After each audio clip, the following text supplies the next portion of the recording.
Je m'appelle Élodie Proust, je suis artisane ébéniste dans une entreprise qui s'appelle Sève Bleu et qui est en fait l'entreprise que j'ai créée en 2020. Donc au lycée, j'ai choisi post-bac de partir sur une école qui s'appelle Sciences Po, Institut d'études politiques à Toulouse, parce que j'avais besoin d'un choix d'orientation très large et donc ça m'a amené beaucoup de culture générale, des expériences à l'étranger. Et je me suis orientée suite à ça vers un master de gestion des projets culturels que j'ai fait dans cette école et que j'ai eu à la fin de cette formation. Et puis j'ai travaillé dans le domaine qui m'intéressait donc à cette époque, c'est-à-dire la gestion de la culture au sein d'une compagnie de théâtre. Et en fait, c'est une année sabbatique là pour le coup qui m'a permis de découvrir le bois.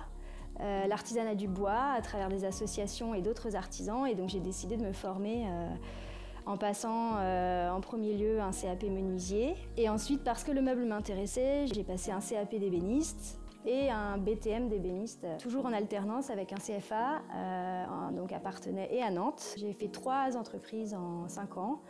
Et donc j'ai changé aussi de département pour continuer ma formation et être auprès de professionnels dont je trouvais le travail intéressant.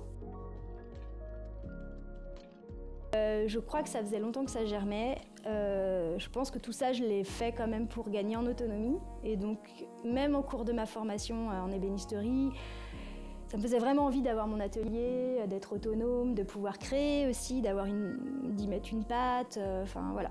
Et puis aussi de prendre en charge l'ensemble en fait, du travail artisanal, la relation client, les études, la conception des projets, l'entretien d'un atelier, la relation avec les fournisseurs.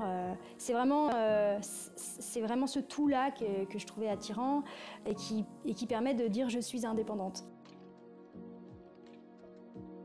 Je pense que le conseil que j'ai à donner, c'est ne pas écouter les limites que l'extérieur nous pose, c'est faire ses essais soi-même. Et expérimenter en fait.